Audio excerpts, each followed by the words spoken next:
under God, indivisible, with liberty and justice for all. Thank you. Teresa, please take the roll. Okay, Mayor Jones. Here. Keel. Here. Bowen. Here. Behrens. Yes. Mattson. Yes. Jas. Yes. And Horn is absent with notice. All right, do we have any additions or corrections or motions on the agenda? Make a motion to approve the agenda? Second? Any discussion? Hearing none, we'll vote. Mattson? Yes. Bowen? Yes. Keel? Yes. Behrens? Yes. Jazz? Yes. All right, how about the minutes from the April 1st, 2025 meeting? Make a motion to approve the minutes from April 25. Second. Any discussion? Hearing none, we'll vote. Jazz? Yes. Behrens? Yes. Keel? Yes. Bowen? Yes. Mattson? Yes. All right. Minutes, or the checks, excuse me, are in your packet. Any action from the council?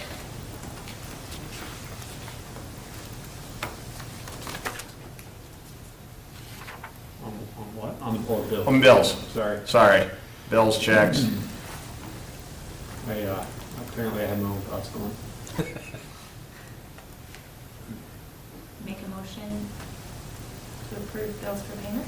I'll second. Any discussion? Yeah, question. Yep. We don't have why are we paying a cell phone bill for a chamber director without having a chamber director? Are we on a monthly, yearly contract, or?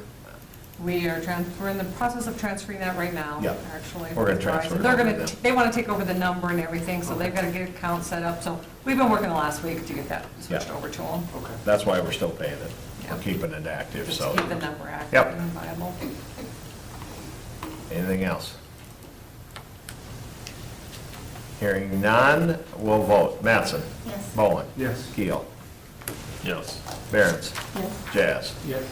All right, public comment from anybody that's here that is not on the agenda.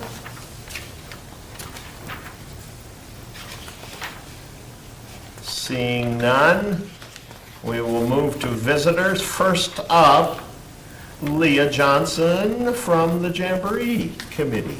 Hey there. All right, so we're getting busy. It's getting close to it. Can't believe it's the middle of April all the time. And I'm old, I gotta put glasses on now, so. For Thursday, we're still planning Movements Hartford happen, and then we're still planning a movie. So that is our Thursday night, and then Friday night will be our vendor booths. We're gonna do some music from Totally Rad. We'll still have the car show, and then also the burnout contest, so really not much has changed there. And then for Saturday, we're still planning on a 5K, again, some vendor booths. We'll have the parade, which is at our normal time of 10:30.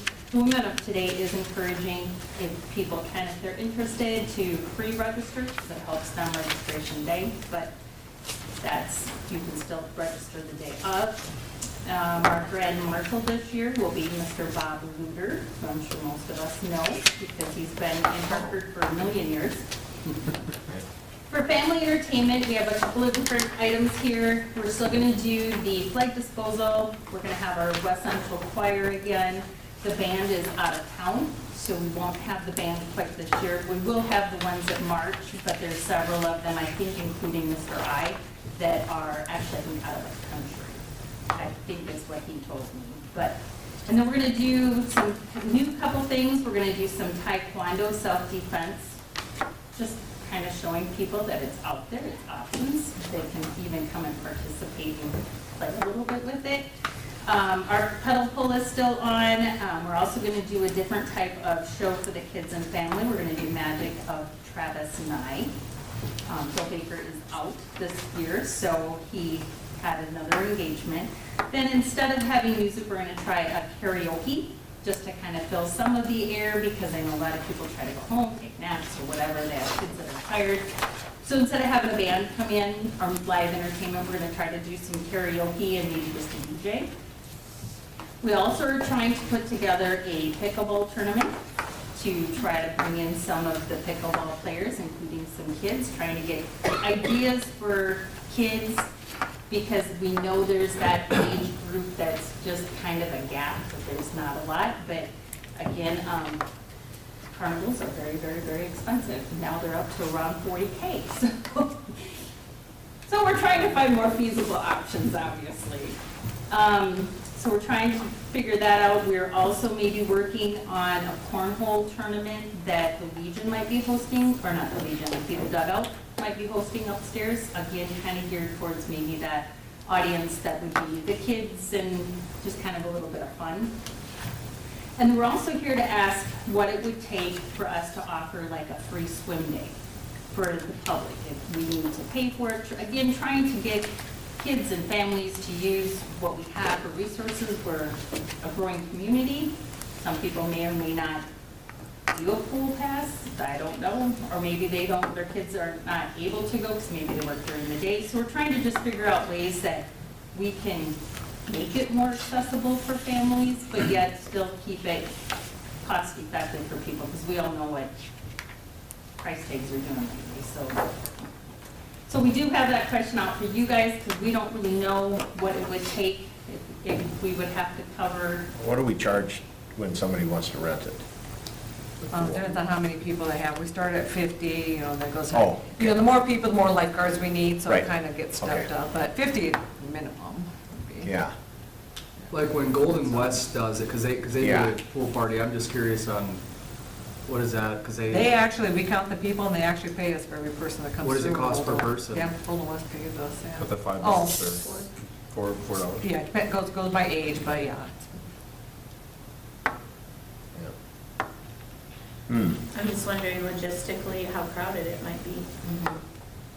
That's a good idea too, or I'm gonna say, Not so much worried about the. not so much worry about cost, is just make sure there's enough lifeguards. cap. Like you said, that we got it safe and covered. Cap the number, Right. first Yeah. 40 or 50, Have to be having 60, someone, whatever it is. they might need someone to help manage clicking in and out or something, so it doesn't get overcrowded. And if that's a concern, I mean, we can scratch it. We do have the fire department, they're going to do a spray house. They're also looking at doing some games that can bring in some water. Obviously, we have also one of our slides, we asked to have a water slide this year, so one of the inflatables is water as well, so. I don't think it's a bad idea. no, I don't think a pool's a bad idea. It's just like, I don't know how Amy would react Yeah. if like just a free flow of people, that might be Right. scary for them. Well, Right, they're definitely gonna have to keep numbers I'm good. of people. You know, during The way that COVID, we they do have a do. clicker, so I mean, because we did that during COVID. Right. We would just, you know, we do have maximum capacity, like 130 or 135 or something. right. We would just have to staff it for maximum probably, and then count, and as people come in and go out, just keep track of the numbers. Okay. I mean, it's possible. No, that's a great idea, Leah, though, it really is, Yeah. I like that. because it's right there, keeps them in the park. Right, it keeps people there and it might Right. give something, if there's a gap in there, whatever they're trying to do, maybe they want to go swim for an hour or something. Are you thinking just like the afternoon period, or the evening, or Whatever all the, day, it or? would ever be what the pool hours are. I mean, we're not, Pool's we're open not. kind of all asking- day. I'd like go I mean, 1 we to have 5 or. morning, we have yeah. the evening, and we have an afternoon. Is Yeah. it normally open just normal during that time? Yep, we're open on Jamboree Day.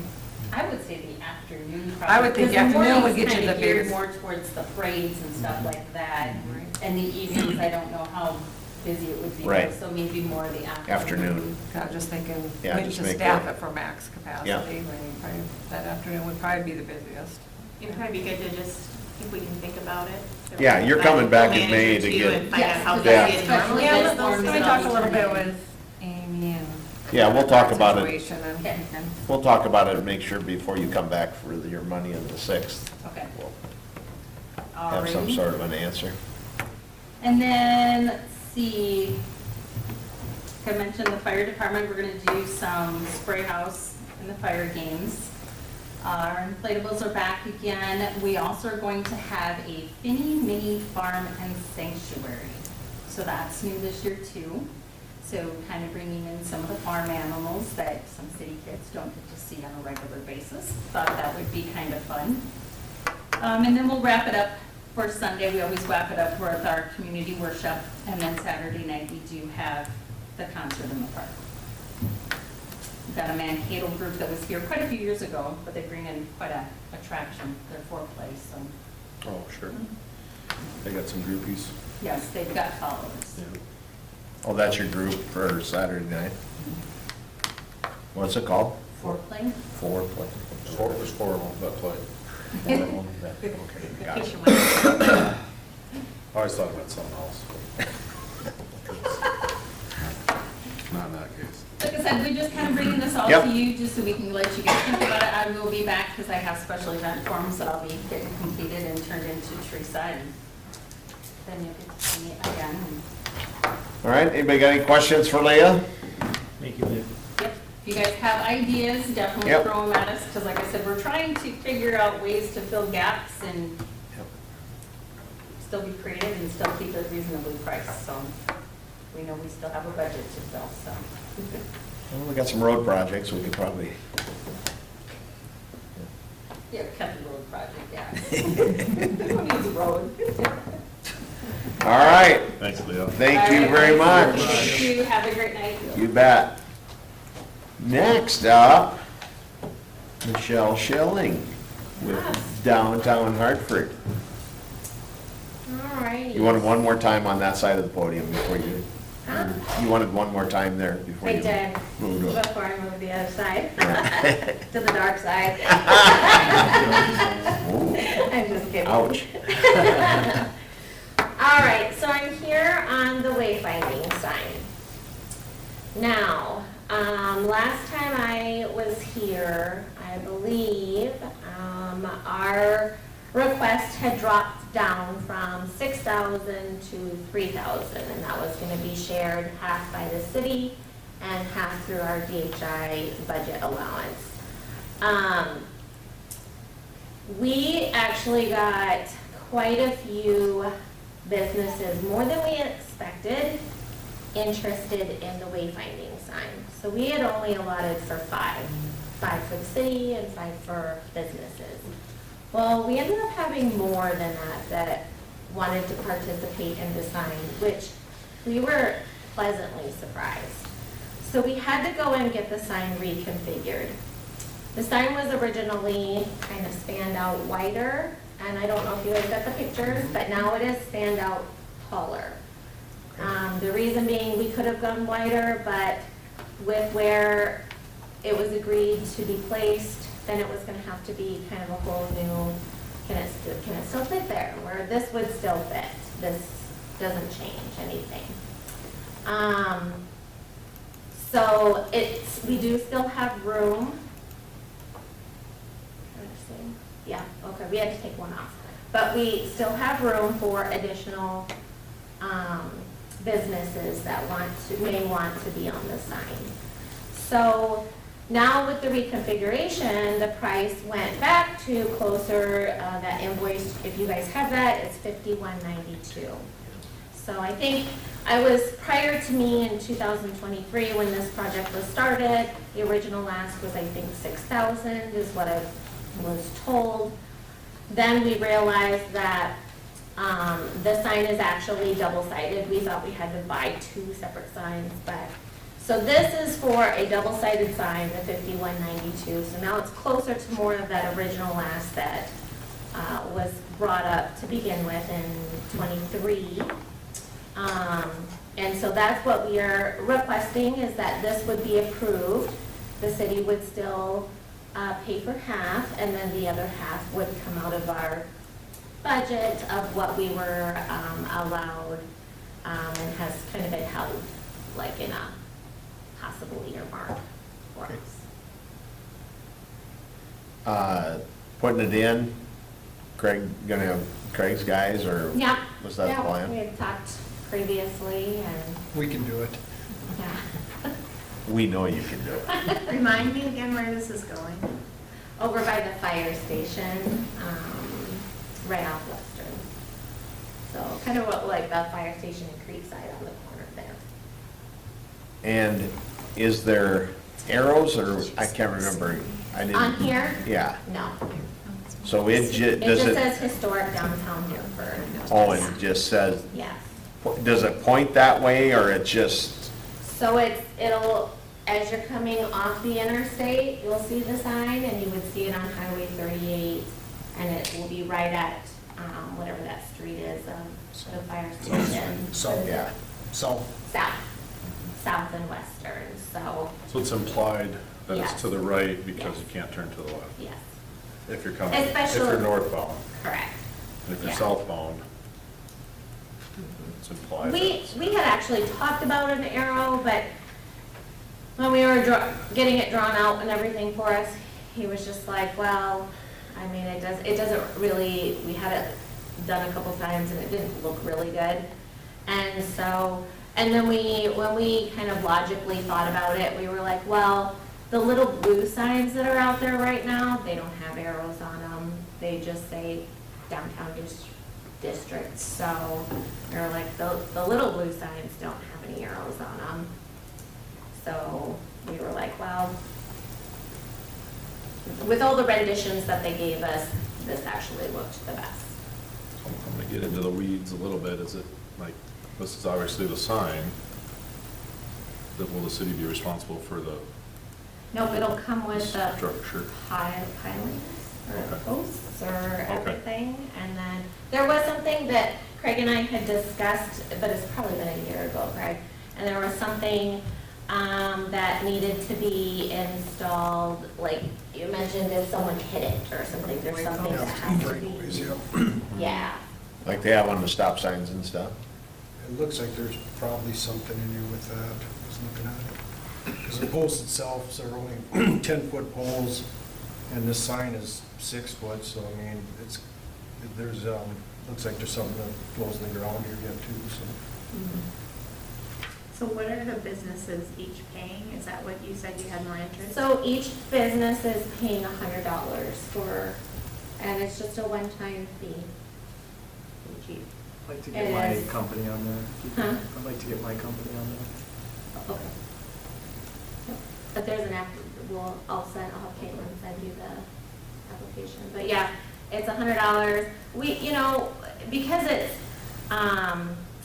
we thought about, having it being, do we have it a higher price? The funds go to DHI, but we also don't want to make it where our smaller downtown businesses, it's difficult for them to have advertisement on a sign. And really the whole purpose of it is just to get people to visit our downtown area and then to hopefully get more businesses downtown. So it is pretty inexpensive to have a business on there, but we didn't also want to make it super difficult or costly for people to have their name on it. So I'm a little confused. So are you asking us to pay half out of the DHI fund that we have? Or you're gonna use, your half is the DHI fund we have No. and we have to have another? Yeah, so the original ask was that the city actually pays for half, so the city itself would pay for half. And then the other half, because we have asked for budgeted amounts each year from the city, and this sign was part of those budgeted amounts given to us, so the other half would come out of that budgeted amount. So in reality, I made it all, when I was like, when they were telling me about it, they were like, essentially it all comes from the city. That's But kind of what I was thinking, like, it does, but every year we came, or the last, not the last 2 years, but when we came for budgeted amounts and we didn't use those funds and we continued to roll it over because we were still working all the kinks out, then that was still allowed. So that's where we're asking that those funds. I know it's in our report, but what is your fund sitting at with the city? 31,000? 31,000. Just over What are you 31,000. gonna do with the rest? Well, I mean, we're coming up with a couple of ideas, and, we try not to touch it if we can raise funds ourselves. But yet, because we've asked and we've been allowed to have it, doesn't mean that it will be released to us. If there aren't funds available to be released to us when we want to do something, it's not a guarantee that every time we come and ask for those funds to be released, that it's going to be happening. So, I think your answer, as long as it was in there, the odds are Yeah. high. I guess that's my question, like, it's only $5,000 and you have 38. You just take it all out of there? I kind of feel like $100 per business is pretty cheap for a permanent sign for a one-time fee. It is pretty inexpensive, I mean, Also, if you have, how much are you taking in on $100 a piece? That should go directly to the 5192 in my opinion too.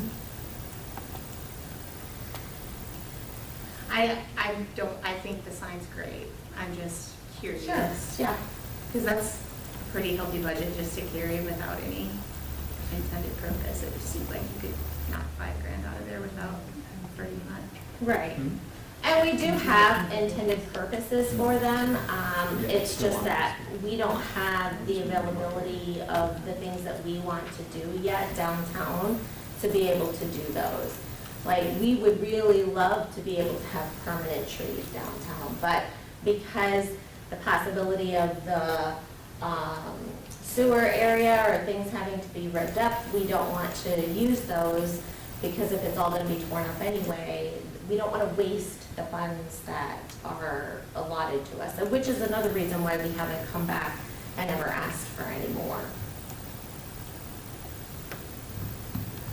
Yeah, I don't think you guys have asked for At least a couple the of years. last couple of years, Yeah, right? a couple of years, I don't think they've had a request. It's been less. But I get Cindy's point too. I do You know, too. we got money sitting Yeah, there. It's just Yeah. sitting there. I mean, if we do something like that, we'll probably pay for trees if we, you know what I mean? Yeah. I mean, if we do have to rip it up, when you put it back in, that could be. Yeah, the conflict here, because I love the sign idea. I love it. I guess the conflict I have, so you've got, let's say you get 10 businesses on there. And I'm just kind of walking through this. I think it's a lot more advantageous, because it's not a big amount you're asking for, right? So, but then, you know, Travis Electric doesn't have a shop downtown. He's like, well, you know, the city paid half of the marketing fee for Solid Rock Recruiting, who has a business downtown. I'm gonna open up a second location up at North Oaks or whatever. Are you guys willing to give me, you know, like, that's, because I'm totally for the sign, right? Totally for it, but I could just see, you know, the city's not paying for anybody else's ability to market, even on the billboards, right? Those are at discounted rates that Sure. the business is paying for. Yep. So I just can't, and maybe, you know, maybe And I agree that's kind of with like where my you. mind goes with that, you know, because I think it's a Yeah. great idea. I'm totally for it. It's just, And I Yeah. agree with you on that, but, you know, there could be other committees or groups that come up with ideas to promote right. their businesses in certain other locations, you know, this is one group where we're trying to keep the downtown area alive, and, you know, we have all of our volunteers giving up their time and trying to come up with things, and, you know, other people could do that for other businesses in other locations as well. You know, we have come and I'm pretty sure, like, this was approved, and so, you know, it's not like it's a first time of the sign being seen, so it was an approved, We've probably lost it, I mean, we didn't talk about it. Yeah, I don't think it's really a question of where, if there's a sign or not. I think it's just a question of where we pull the money from. yeah. What if we did the 1,500 that we agreed to and requested that you pull the remainder from Your fund. the budget, the DHI budget, or not DHI, sorry. Yep. Yeah. I Yeah. personally, Yeah. at the $100, you already should have another 1,000 off of that. I mean, that should go directly to putting up the sign, in my opinion, and offset the total cost. So then we're down to like 4 or less.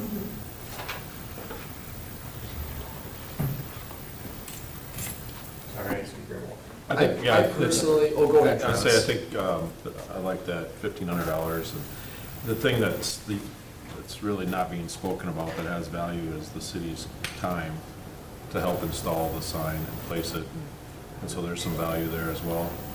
And so, to your point, Sean, like, a precedent is set, so, and this precedent is the city helps these groups do these sorts of things, so I don't think it's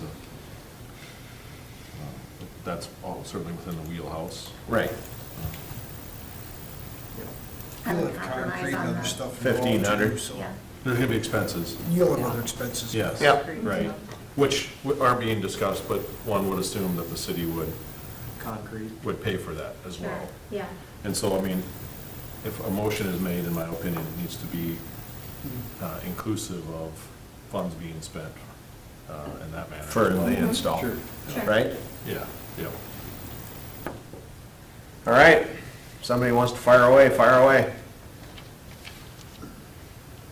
All right, I guess since I opened my mouth. That's what I was saying. I think you did the last time, too. Yeah. I guess I've been for this sign since the beginning, huh? All right, so I make a motion to release the initial $1,500 funding for the wayfinding sign out of the city budget, not out of the DHI's funds. The DHI will pay for the remainder of the sign, and the city to cover the expense and time of installing the sign. Second. Any discussion? Just to clarify, so the extra expense or whatnot, is that coming out of the city's budget or is that coming out of the DHI's? Cities, I believe, That's- right? I said the cities, yeah. Yeah, Okay, I just want to clarify, so we Yep. never just put the Yep. bill to. yep. Anything else? Hearing none, we'll vote. Mattson? Yes. Bowen? Yes. Keel? Yes. Barons? Yes. Jazz? Yes. All right, thank you guys. Thanks, Michelle. Appreciate it. Have a good night. You too. See you soon. Yeah.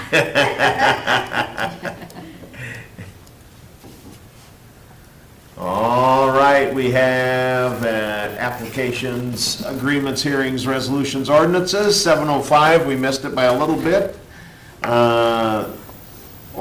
Excuse me, ordinance 763, zoning amendment to residential high-density district. This is a follow-up to our change to our building standards in regard to A new zone. the new developed that we allowed the smaller lots, Yep. correct? Yep, so, as you know, a couple months ago, P and Z went through the process to set up a new zoning district. We have always had our residential district that has certain lot sizes, setback requirements or whatnot. P and Z went through the process to set up another zoning district, and it's residential high density, which in this district, if it's zoned that way, you could have smaller lot sizes, smaller lot widths, and we even reduced the setbacks a little bit for Z lots and single-family residential. That came all through the city and got approved, and that is in place right now. When they did do that process, they did not do anything for the high-density zone with twin homes or multifamily homes, so 3 or more units. At this point, we're thinking, well, if we're going to have a residential high-district zoning, we should make that available to all development types, from the Z lots all the way to the multifamily. We did have a developer come in recently and ask about it for multifamily, or for twin homes, actually. And so that started them looking at it, that we probably should have set that up for all various types of development.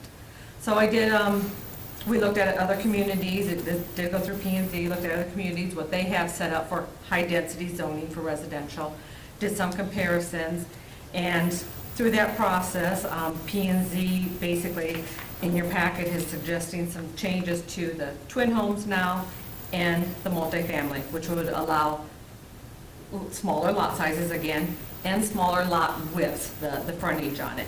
We did not do any of the changes in this zone with setbacks because the P and Z board wanted us to still be able to have that minimum separation and distances, because the higher, the more families you get in there, twin homes, you want more separation. So we didn't do anything with the setbacks. We kept them the same because we felt that was essential. So we're not encroaching on other properties or whatnot. So the two switches they are proposing for the residential high-density zone, they're in your packet and marked out. But basically, it is for the the two-family dwellings, the multifamily. Like I said, it's in the lot area, and these are minimums. They can always make the lot bigger, but these are minimum lot areas and the lot width, nothing with the setbacks. And P and Z is passed it at their last meeting, and they're recommending passage to the council. All right. Any questions or comments or action? This is first reading, we'll get another look at Yep, this is only first reading, so there will be a second reading at the next meeting. I'll make a motion to approve the first reading of ordinance 763 per the P and Z recommendation. Second. Any discussion? I might be a little slow here. So I wasn't sure if I understood the lot area under the multiple family dwellings.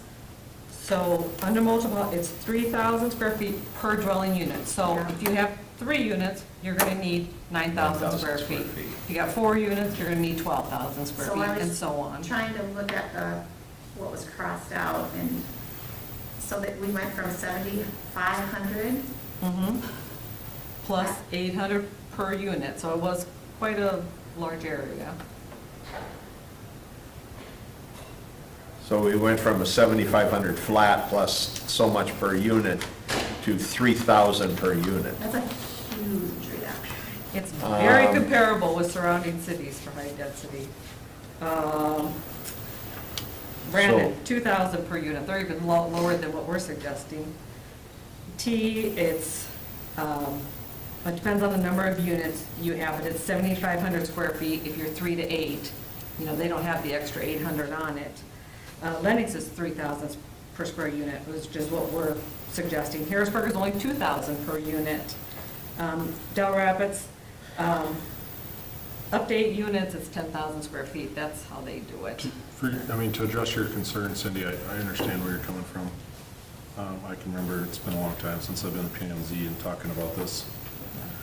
But what's lined through would require a 9,900 square foot lot. And now we require a 9,000 square foot lot. So it's not. 10%. Yeah. I'm not reading it properly. Right, and it is confusing. I had to read it a couple of times. Right. Myself. to- That makes more sense. Yep. Right, because really you're looking at 7,500 plus 2,400, so you're looking at 9,900 square feet, and we would have 9,000, so you're looking at 900 square feet difference. Yep. That's Like I said, for It three. is that's a for 3 reduction, but units. it's still buildable Yeah. if they, especially if they would build up, and that's what we talked to. Right. You know, if they make stackable units versus spread out units. Good question. And that's up to the builder. That's where, And to be fair, when you go to 4 units, previously you needed 10,700 square feet. Now you need Now you're gonna need more. 12,000 square feet. You need Yeah, more. now you need more. Yeah. Yeah. So more units, you do need more area. right, Thanks, that's helpful. all right? Anything else? Hearing none, we'll vote. Jazz? Yes. Barons? Keel? Yes. Bowen? Yes. Mattson? Yes. All right. Through that chunk. Oh, now we get to go on a tour.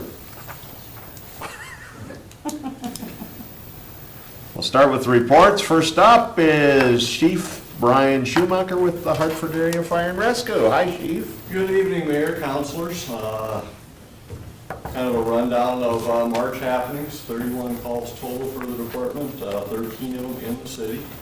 You probably heard on the news, dry conditions out there. We've got a few grass fires popping up over the last month plus. Training-wise, EMS are training on stroke and endocrine emergencies. Fire, we're doing some fire ground search tactics. Joint training, continuing to work on our new department records system. We had to upgrade. The other one reaches end of life at the end of this year, so we're totally new software system we're all getting up to speed on. Now the fun, exciting news. Our new engine is complete. We're in the process of working on operation and driver training on the truck and getting the truck all equipped and ready to go. So hopefully by mid-May, we're ready to put the thing in service. That truck's the newest tool to protect property and saving lives in Hartford and the surrounding areas. And with the mayor's permission, I would like to invite the mayor, council, city officials, and the rest of the staff outside for a brief viewing of the truck. It's out front here, guys. Absolutely. All right. Get to go on the tour. I didn't know it was outside. It wasn't until You guys want to 2 walk? minutes ago. You guys can walk out with us. We're gonna go look at the new fire truck. Check out the new truck, yeah. I've seen it.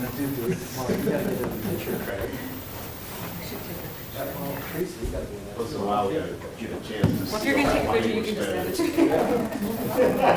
Well, you need,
send that, yeah, I'll send that to Leah, you might like that. I bet he would, talking to firemen now too, Oh, gosh, no. all the amazing things. All right. I put out fires every day, but. Not ones that are actually on fire. We go from that to the most exciting part of the evening, city engineer report. Never gets old. Good evening, everyone. Quick update this evening. TAP grant continued to push the state on the Mickelson Road Trail. Have not received the agreement as promised end of last week, so we'll continue to push them to keep that process moving as much as we can. Moving on to project updates. The water resource recovery facility, the A train in the Aeromod is complete, and crews have shifted over to working on the B train. And then within the operations building, a couple of more pieces of equipment have been set, and their corresponding process piping and electrical are being installed. Additionally, the lab space is being painted. Moving on to the Highway 38 water main extension, site workers was out last week with their seeder, getting that area seeded, performing punch list items. We'll continue to monitor that to ensure that gets completed in a timely manner. Western Avenue, called the big one of the night, had a pre-construction meeting last week with the contractor, the DOT, and the city. It was a good meeting to get everyone in the same room, on the same page with the first 30-day schedule. Following that meeting, and after discussions with the contractor and the city, it was decided to actually shift our phasing to include phases 1 and 2 together. That saves the city money, saves the contractor some time on their schedule as they were pushing it just with the sheer amount of work to be done, and it allows them to pave that roadway full width. So instead of temporary roadway, between Opal and Mickelson, we're just going to detour traffic from Western onto Opal to Crescent Trail, Mickelson Road, Main Street to South, back to Western. So that'll be the detour route for phase 1, but that'll allow them to complete control of construction from Opal to the north end of the project. With that, construction will begin Monday. Detour route will be set. We will have Tim on site. I will also be on site too, just checking on traffic control, making sure they're getting the project off to a good start, and looking for any holes in that, making sure people are not driving through areas they shouldn't be. And then lastly, a project website has been created. A link is provided in your report. We'll provide weekly updates on that with photos, construction updates, phasing updates, whatever is necessary to keep residents informed. Next, onto the Parks Master Plan. Can I ask a couple questions? Go for it. Yeah. Was that link in the city notices that we put out to the project? Yeah. Okay, You sorry. It's on have to our click like website. 5 links to get to it, but you could get to it. Sooner or later? Yeah. At Additionally, least that was my experience, I don't know. okay, may have to follow up, but this link will take you to there. We tried to make sure that was in there. Yeah. If you follow that, go on the links, there'll be a link to the DOT website, and you can sign up for notifications through the DOT website, much like you guys have in the city. DOT has a link where they'll provide updates on their project too, so we try to include that within hours to direct some of that traffic there, just for the general overall sense. We're going to try to include updates both on ours and the DOT within our project website, but sometimes that notification that gets sent gets a little better traction. Great. So on the city website, there's right on the front page, city project, big button. You go into that and there will be the link to this project and the link to the resource recovery project still, that's on there. Is that dirt moving part of the state interchange project out in the southeast corner, kind of out towards the industrial park? Is that part of this project, or is that Yeah. something they're doing out there? I So believe that's a borrow site for the DOT portion. Yep. And the combining of phase 1 and 2 and detouring around that intersection of Mickelson Road, like Michael said, it will save time on the contract schedules, hopefully get done sooner. But it's also going to save city $55,000. So it's a good cost saving, because they don't got to build that temporary lane for them to drive on. So it'll speed it up and be a cost savings too, so. A question on the route, and I don't, is this a question, can I ask Yeah, a question on the absolutely. route here? this would be a great time to have a map. And I did pull up the map here. So I drive my golf cart up there to get the DQ. That's the way to go, on a golf cart. A couple concerns I have, you know, the residential, because you're gonna pretty much reroute the traffic from Opal to Crestman Trail to Mickelson, right? Yep. And then back on Western. How long approximately is that gonna be the detour route? Probably about June time, right? So just some additional context. From May, you're saying or April? April So to I'd say June. Monday till Okay. June is the early indication we got. Now combining some of these, our utility work will be able to be a lot more efficient. There's going to be some efficiency without having traffic right next by, so that might speed up quick. I don't want to speak for the contractor and overpromise, but I'd say about June timeframe. We do have all the truck detours that go on the interstate. That's my next question. So this should just be passenger car. Now, I say should, so that's going to be a little bit of helping work with those businesses around there, identifying if the truck is going through there, try to track them down and see where they're going, and try to provide that most efficient means. So we're trying to work with the other businesses outside of the Western Avenue area, city as a whole, to try to identify those and help get them on 38 prior to getting down to Yeah, Western. and I want to just add maybe one quick note, because about a year ago, where there's off of my street, I remember I called City Hall, like, I've got semis plowing down my road, Oh, and here's yeah. the thing, we actually have an ordinance, and if a semi, with a trailer is driving through, they can get ticketed. Yeah. And so I think we need to be talking to our deputy, because these trucks, we know, right, trucks are gonna come plowing through this neighborhood, and I just wanna, Right. yeah, there's kids that live there, Yeah. it's a busy street. Yeah, there's a dedicated truck route, so we're gonna try to help work with those business owners, provide that notification. Now, if it happens that first time, like I said, we're gonna try to help understand who that truck is, Yeah. just provide that information. I understand a lot of times they get down there, understand some of the detours maybe that first time, so I will say maybe a little more of a soft startup on that Monday, get our traffic control in place, maybe not just have everything blown up, Yeah. 8 AM, right? Okay. So.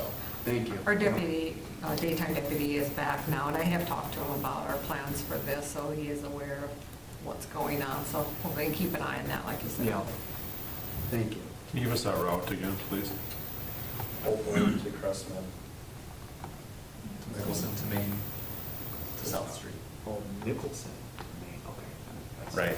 Because that phase one originally had that Nicholson Western intersection closed, so we were going pretty much sneaking up there, get it on Nicholson, heading east, and then Main to south, so. So they'll go down. Yep, they'll go Opal, The traffic. Crestman, Mickelson for a block, Main, We don't need any semis going down Main Street. south. Oh, no. Yeah, we'll stop them at south and then they'll cut back over to the, So, I mean, Western. in all reality, like, the semis that we're looking at will probably be, call it north of Highway 38. Yeah. Folks up there, so working with them, we invited them to our property owner, our business owner meeting on Thursday to help walk through some of this stuff, so if we can get up to 38, or Western as a whole, all of our other businesses within Western, we understand they'll have some truck traffic, but it'll be all south of there, so they should be able to get in and out.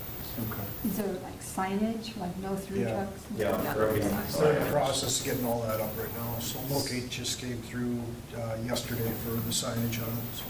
There's even some up along the interstate already, no truck on Western Avenue, Highway 38 truck detour, so.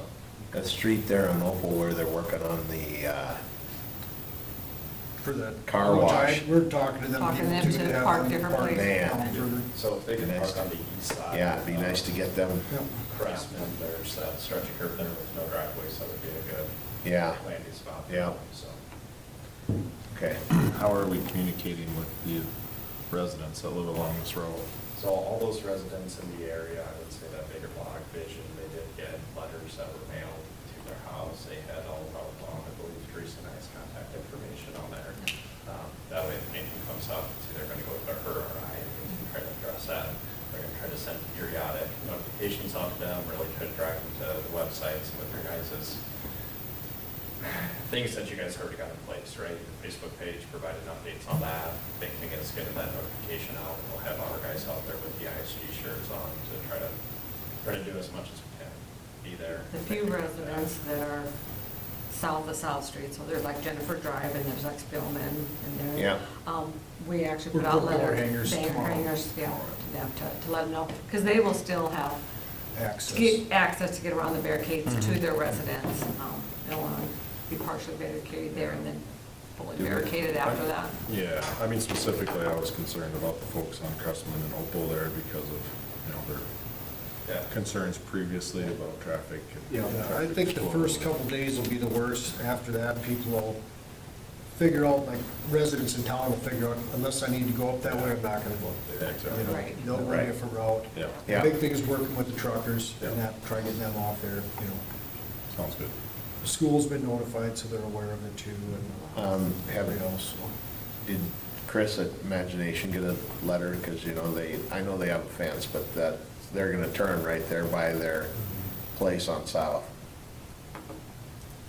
No, I don't believe so. I'm just, Yeah, that would dramatically impact that business's traffic flow. yeah. Who is that? Imagine. Chris Johnson at Imagination Station. Corner of Main and out there. Just curious, I wondered we shouldn't maybe make a contact, just so they know what's coming. For sure. Yep, we can do that. Yeah, they could alert their parents to take a different route. Correct. Leave 15 Right. minutes early. Right. Because in the morning, there's tons of drop-off and at-night pickup going on there. So it'd be nice to let them know what's happening, if they haven't already figured it out, but it'd be nice to maybe make a contact with them. So, and if you guys hear something, definitely let us know as soon as possible, so. Okay. There's a lot of coordination with this, so. All right, any other questions on that one? All right, Michael, fire ahead. Moving on, the Parks Master Plan, the draft citywide plan has been provided, as well as the City Park Master Plan. Those should be in your inboxes for your review. So throughout the month of April, any comments that come in, we'll be sure to evaluate those and update the plan as necessary as we work towards completion in June. If there are no more questions on the projects, a couple of discussion items on the capital improvement plan. The first being, Maybe just ask real quick, if there are comments on the parks plan, if we could have those within the next week, week and a half. Just trying to have those in place as we work towards that final document. If you guys want more time, just let us know, but it's just gonna keep pushing things back a little bit. Our intent was to have that completed prior to some of the budgeting, to have some ideas on potential improvements, so. Which folder are those in? I think she I sent it. emailed them out to you. She emailed it to Oh, us. I still have it in my email. Yep. I can put it in the box if you want me to. Well, There I can is, just Look on my laptop instead of my phone. there is a plethora of information. How's that sound for a big? I opened it and probably there's closed. several pages. I started reading it and I thought, hold on, I'm not gonna get to the bottom of this deal. Yeah, it's great, but it's a lot of information. All right. You wanna talk about the capital improvement stuff? certainly. So first up for discussion is Kelly Avenue. This is a project that has been identified on the capital improvement plan for several years now. Generally includes a full reconstruction of the roadway, utilities, water, sewer, and storm sewer. Reason we are bringing it up, one is it's a non-standard road, but also the area has extensive drainage issues that we see and would like to conduct a drainage study prior to design of that roadway to determine the best path forward and help hone any estimates and proposed improvements with its proximity to the creek and just current drainage paths. We feel like that's a necessary step to get the best result for the city. As I noted, non-standard roadway, it's paved, it has no curb and gutter, which leads into the funding. Sixth and Month recently was funded and paid for by the city because in the past that road had its assessment passed to have it paved, curb and gutter, and done.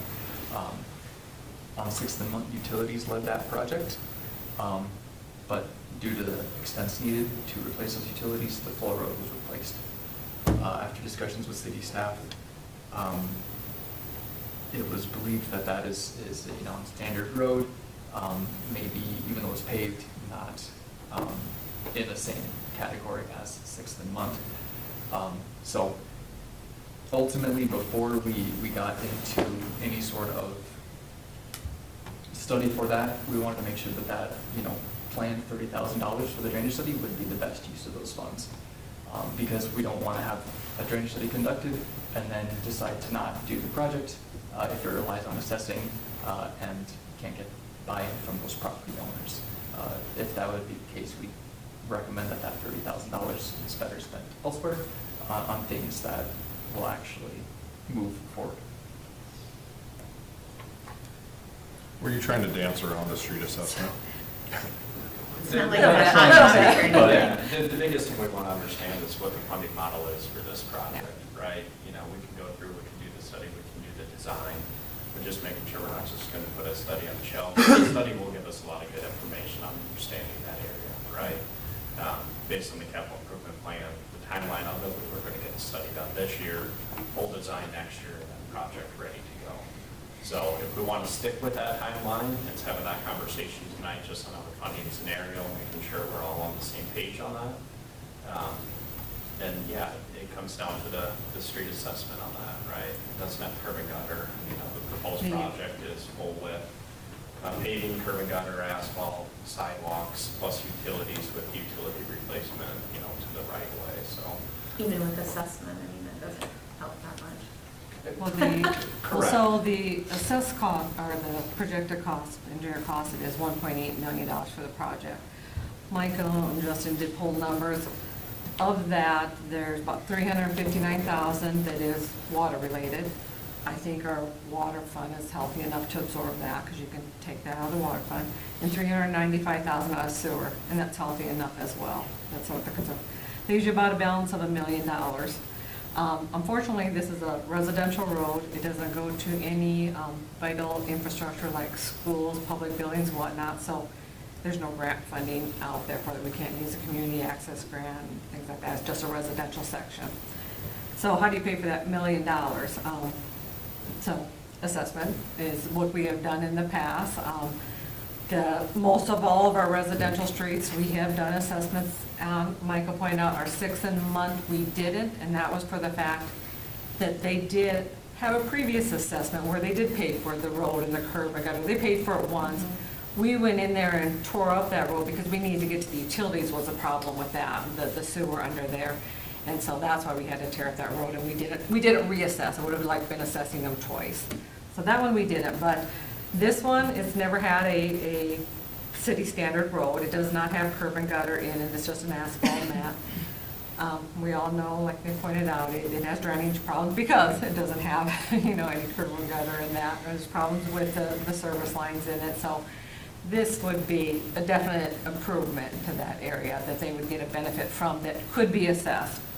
I ran the numbers today looking at the front footage.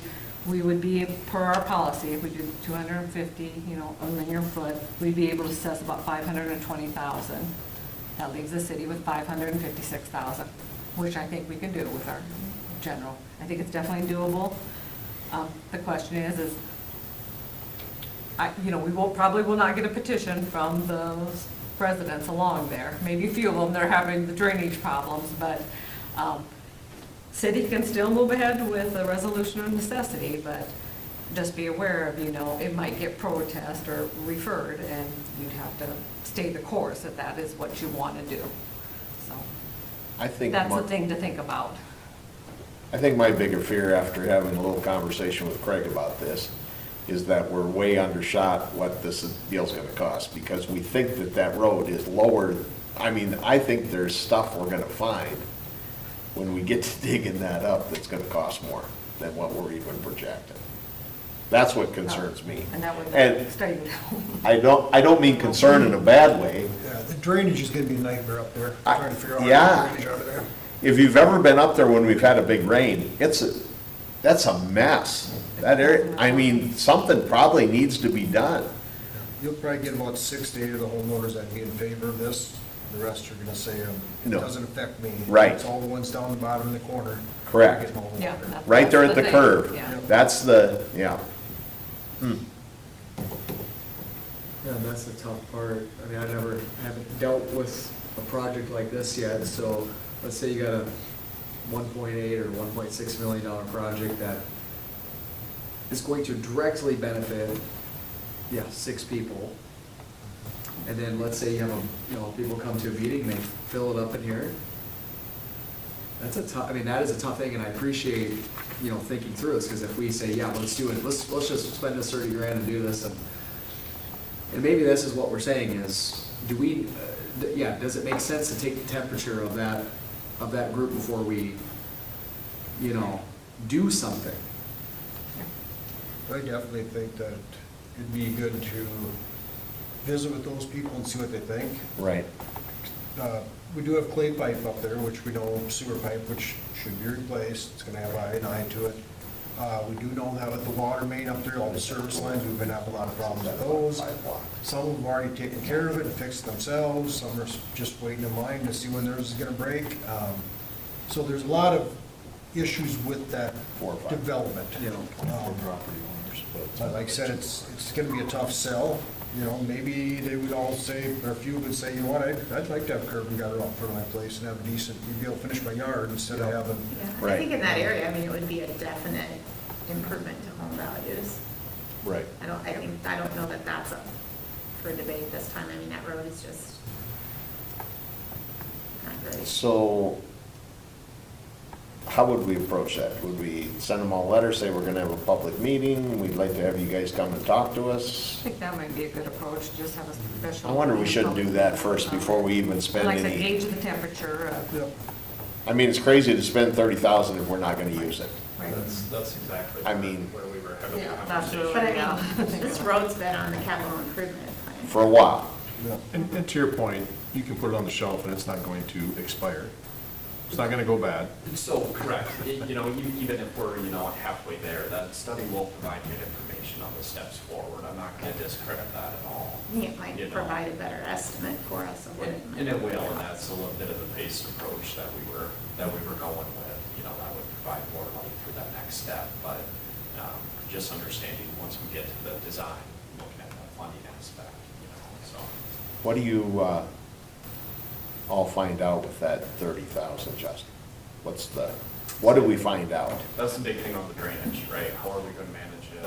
What are we gonna do? Where's the water go? Where the water's gonna go? How are we really shaping and changing that? Okay. And I- So it's gonna be Would like that an help? existing condition model, proposed condition model. Yeah. With those improvements and update the cost estimate based off of that. That's what I was gonna ask, would that help give us a better cost estimate? Because that's gonna be the big thing when you talk with the residents there, is what is this gonna cost? Well, their street assessment, by the time this probably moves into action, would be probably $300. I'd say maybe even higher, One thing too, with the study, you would know is, are we gonna be able to actually capture that water and get it out of there? It's gonna resolve the issue, right? If I'm one of the homeowners down there thinking, I'd be willing to sign, but am I Right. gonna still get flooded? Right. Right.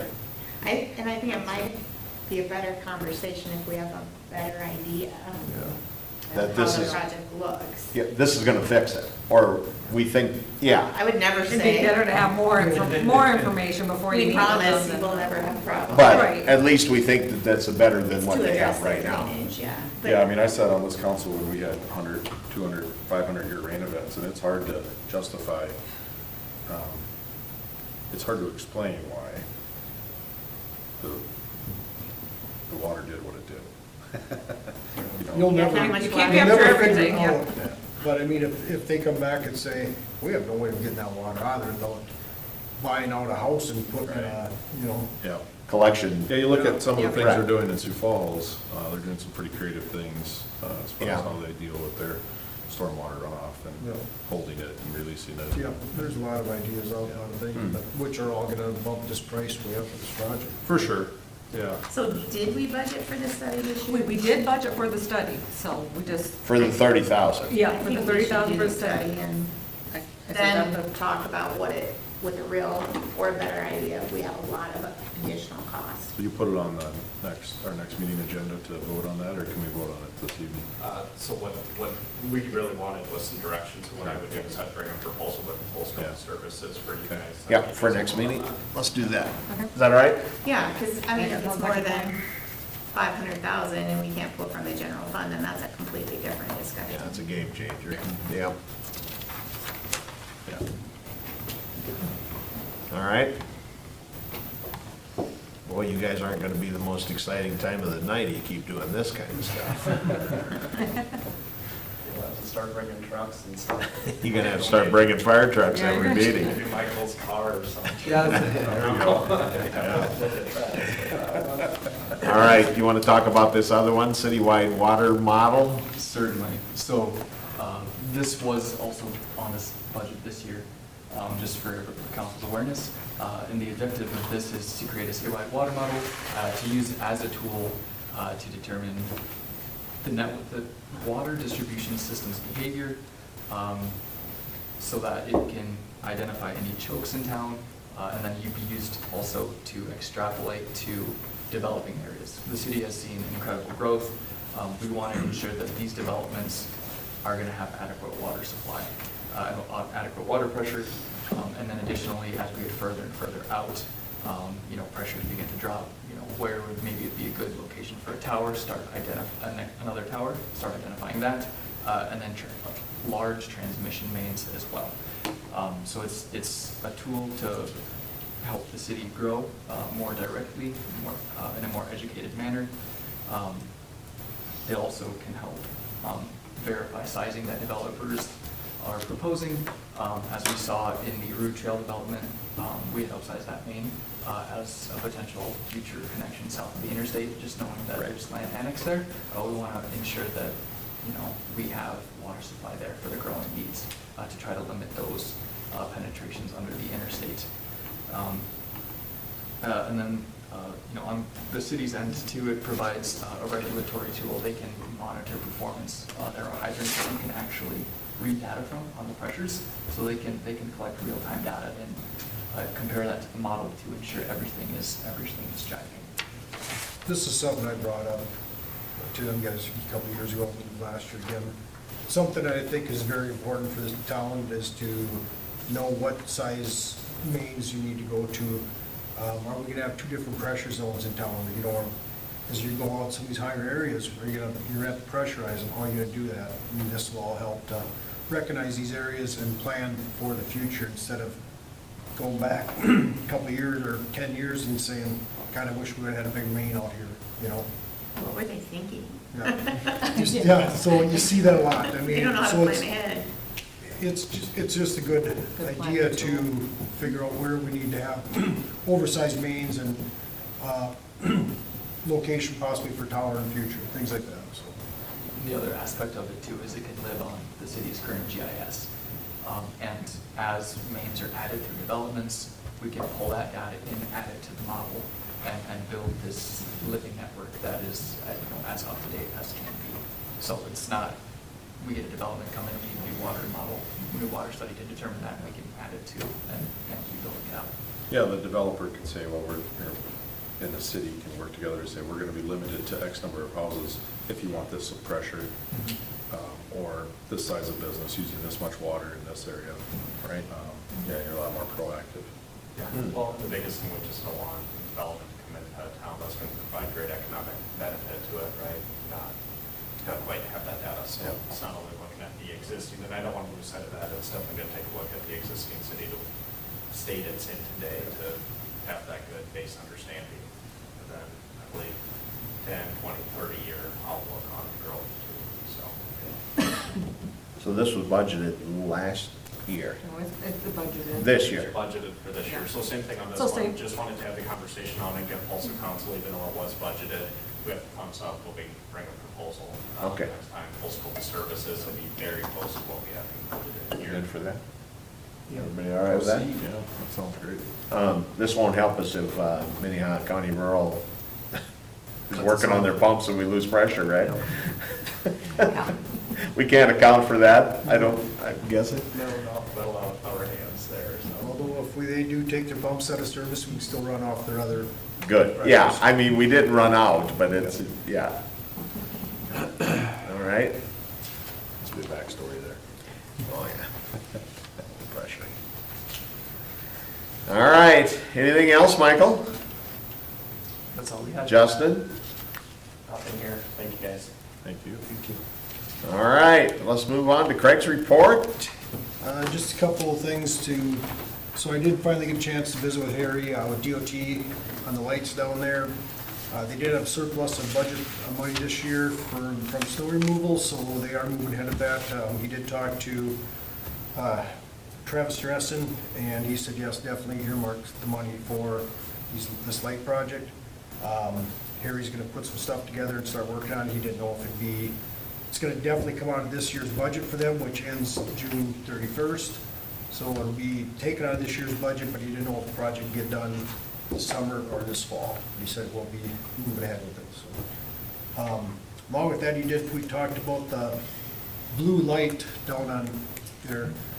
What's causing that is LEDs are actually red and a purple light, and they have a white or coating on it that changes that light to a bright color. And they had some issues with the manufacturer of those lights, and the coating didn't last, so that's why you see the blue light up there. The phosphorus failed on it, Yeah, essentially, and if you go through Sioux City, they got a real problem yeah. down there. He said It almost looks like it's designed that way down there, but. He said there's some other issues that they've had other ones around the area that are same way, so. Is that the one out? Stand by your sign. Yeah. It's the one you see when you come off I-90 and you're just, Very current. what is that? Nice. I should have never used those words. And just a couple other things, we are working with getting the numbers for the bathroom. Still gotta get the plumbing and electrical stuff figured out for that new bathroom. Sports complex, we did have the concession building open this last week when they had games out there. This week they have no games, so we're trying to get the concrete done and get the black dirt done and get it seeded and everything before they have games out there again. So we are moving ahead with that. Should be wrapped up hopefully by the end of the week, if not first part of next week. And otherwise, we got all the ball fields open, batting cages are up, soccer nets are out, fields are painted, everything's ready to go with that. And I'd like to apologize that I did not bring my $16,000 mower down here for you guys to take a look at. Next week. You missed a chance. Next meeting. You missed a You got lights chance. though. Well, I'd have to have a flashlight with me. Strap a flashlight onto the roll bar. That's all I got unless somebody has questions for me. Are the pickleball nets up? Yep, Awesome. they've been up for a week and a half probably. Did you have to pressure wash the courts off or anything, or are they pretty clean? They're not too bad. There was a little tracking of some dirt from people walking back and forth, but yeah, we've been them off, so it was pretty clean. Cool. All right, any questions for Craig? All right, Karen, we'll move on to your report. Yeah, my report's in the packet. I did include the attendance chart for you guys, so if you want to look that over, I'll process your payroll on May 1st. So if there are any changes or additions, just let me know. Otherwise, I think that's all I had. Auditors are scheduled to come the first week of May for a couple days, so I'm busy getting stuff ready for them. Yep. Looks like I need to miss more meetings. Yeah, you're the second highest paid out there. I'm not gonna say who the highest paid one Side is. hustle, side hustle. His base is higher. Oh, yeah, that mayor, he's killing it. Oh, I would like to make a note, he hasn't really beat us up on these special meetings. He hasn't taken advantage of that No, he's opportunity. been good. So, Yep. I've been going to plenty. I said, he's going to a lot more meetings than are shown on the I chart know, here, so I he's, know. yeah. He turned that in Yeah, since December. Yeah. Although I maybe should have meant the regionalization deal is gonna get back on the burner. So I think I'll know more next meeting. I have a meeting this week on that, so don't forget to submit your time. don't worry. All right, any questions? Any questions for Karen? If not, we'll move on to Teresa's report. Michael gave the project updates. I just want to point out on Western Avenue, or just to let you guys know, our sales tax bond, we have got all the paperwork all filed on that. We actually got a little bit lower interest rate. It was 5.57 was our last quote on it when we approved it, and we got 5.49. Not much, but every little bit helps. So Every bit helps, yeah. at least it's down lower instead of higher, so that's good.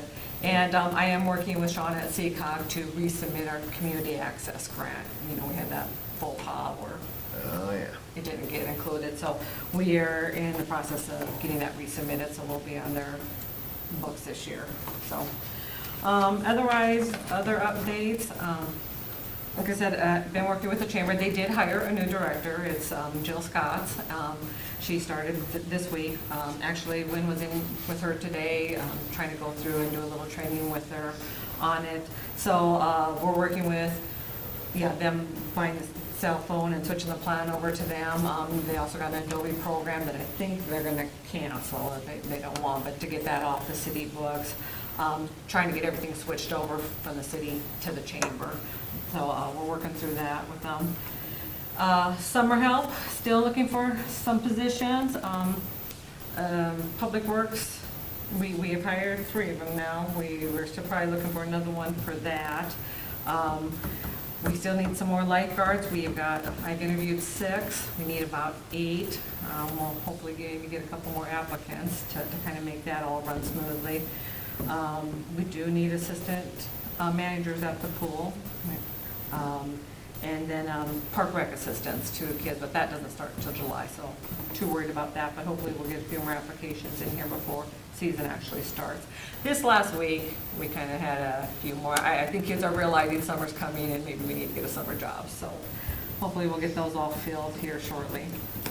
And the rest of my report, just kind of touch base a little bit on the concession stand, like Craig said. Luckily, the Booster Club is going to cover the high school games. They did last week, like Craig said, had 2 games that are out there. I made contact with Kim with her, see how everything went. They liked the facility. It seemed like everything went well. They did suggest our cooler has racks in it and the plastic bottles fall over. So maybe we can try to find some lining to put in our cooler rack for the pops. If that's the biggest thing that we have to do, great. But no, it sounded like the first couple nights, they got some pretty good sales and profits off it. So I think it went well. She was appreciative of that. So the Park and Rec Board, when they meet this month, we are inviting all the associations in to talk about it and to discuss that, how it's going to go moving forward, if they can split it up, or if you're nonprofits. Hopefully have some more information after that meeting with the Park and Rec Board. That's on Monday, the 28th. Yep. I think it's good to at least ask again. And Yeah, we're gonna ask. Like, we weren't planning on running it either. Right, so. and it's Yep. good to have them all together, because, like I said, if we can get one to step up for this time period, maybe we get another one to step, I mean, have that conversation in Right. unison or whatnot. So we'll have that meeting. Otherwise, that's a majority of my updates. If you have For the questions. concession stand, how much did we spend to outfit it, I should say, like hot dog roller, popcorn. So far, all we've got is the cooler in there. I think that was around 600, 500, 600? Yeah, something like that. And that was in our budget figure that Yeah, we we haven't had bought any of proposed that when we other made it, stuff because we knew there'd be equipment we have to purchase. The things we didn't have in the budget was the hot dog roller, the popcorn, because Yeah. we didn't realize we would be doing Yeah. that. I think I kind of crunched some numbers, and it was going to be like an extra $2,000 Sure. to put that in there. And Yeah. if we can still supply that and have somebody else utilize it, I think we're still ahead. Yeah, absolutely. But there will be, there's going to be a sense of urgency when we have this conversation with them. Let's just say it that way, politely as I can. So. All right? Okay. Anything else, Teresa? Any questions for Teresa? If not, we'll move on to new business. First one is our code enforcer, building inspector Kyle Christensen is requesting to go to the South Dakota Code Enforcement Association meeting, and he is actually The second vice president of that organization. Paul's actually the president. President. Wow, we are But he's a full-time employee of Brandon, and they send him, so we don't have to pay for his. Think of the mileage. Huh? Think of the mileage. Mileage, yeah. And being an officer, he does get his room paid for by the association. So basically, it would just be if there's any meals that aren't covered, through the conference, and then he'll be taking the staff vehicle out to it, so it'll be minimal. Okay, Lennox, has there been, because he works part-time at Lennox too. And yeah, and part of our contract is that they will pay 50/50 Yeah. training on it, so we'll bill. Yeah, when I do my monthly bill, it'll be included on that, any $25 travel. you bet. Yeah, so yeah, too bad for that. Make a motion to approve Christensen's request to attend the SODACE conference. How do you say that? SODACE? So they said, well, that's why I'd say, but I don't know if that's right. Second. All right, any discussion? I'm not a big, as you guys know, I'm not a big fan of conferences, but I think there's value, and I think when he goes there, I think what I like to see is, that's great you went there, but what are we applying, right? Like, it's great to go to conferences, like, Yep. I want to, just a synopsis, and I know when you guys go, you guys give a synopsis, and that's great to give a synopsis, but also like, what are we actually applying from what we learned? It's the only thing, I mean, not a big ask, but I think that also is good. Like, hey, I'm gonna go to this conference, I'm gonna have fun, because I know going to work conferences are fun, I get that. But also, you go to Deadwood, or your conference is Never join a conference. Yeah, All right, that's my okay, no, comment. I can have him do that. Yeah. point well taken, you bet. Anything else? If not, we'll vote. Mattson? Yes. Bowen? Yes. Keel? Yes. Barron? Yes. Jazz? Yes. All right, this is always the meeting where we have some mayoral proclamations. First one up is the proclamation for Arbor Day, which is May 25th, 2025. And the proclamation reads, in 1872, J. Sterling Morton proposed to the Nebraska Board of Agriculture that a special day be set aside for planting of trees, and this holiday be called Arbor Day. Was the first served with a planting of more than 1 million trees in Nebraska. And whereas Arbor Day is now observed nationwide, and it is used to, trees can reduce erosion of our precious topsoil and by wind and water. They cut heating, cooling costs, moderate temperature, clean the air, and produce oxygen. Whereas trees are a renewable resource, giving us paper, wood, fuel for fires, and countless other needs. And trees in the city of Hartford have increased property values, enhanced our community, the vitality of businesses, and beautify our community. Trees are a source of joy and spiritual renewal. Whereas the city of Hartford has been recognized by the National Arbor Day Foundation and desires to continue its tree planting ways. Therefore, I, Arden Jones, Mayor of Hartford, do proclaim. Oh, you had May 25th. This is April 25th. Oh, that's my mistake on the proclamation. Number one. Boy, somebody make that mark of that. April 25th, 2025 is Arbor Day in the city of Hartford. I urge the citizens to support efforts to care for our trees and support our city's community forestry program. I think you actually just read it wrong. No? I'm gonna say, it think says that's- April, doesn't it? I thought, Yeah. did I? Yeah, but in your notes, Look, and it is. your notes on the agenda says May Agenda. 25th. Oh, that's where I'm wrong. Oh, but the proclamation's right, you can sign that right You then. said, don't be trying, don't. It's an easy fix. Second one is the proclamation for Silver Star Banner Day. This is May 1st. Is that?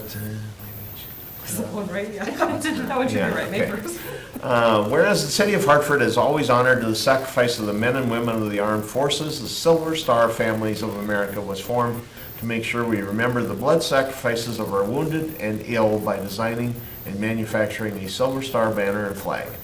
Whereas to date, the Silver Star Families of America has freely given thousands of Silver Star banners to the wounded and their families. Whereas the members of the Silver Star Families of America have worked tirelessly to provide the wounded of this city and country with Silver Star banner, flags, and care packages.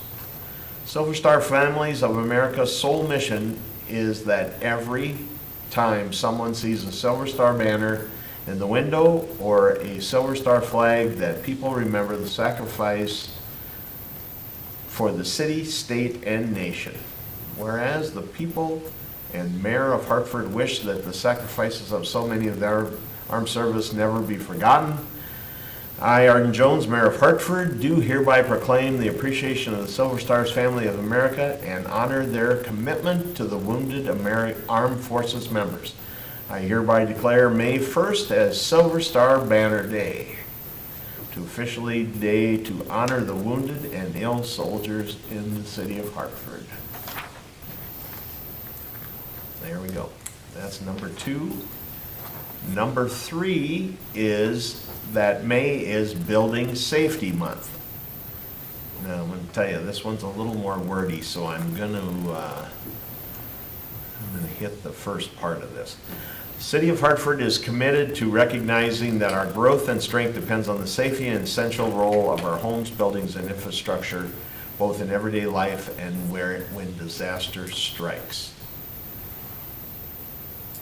There is a devotion and vigilant guardians of building safety, fire protection, officials, architects, engineers, we'll throw that in because they're here, you know.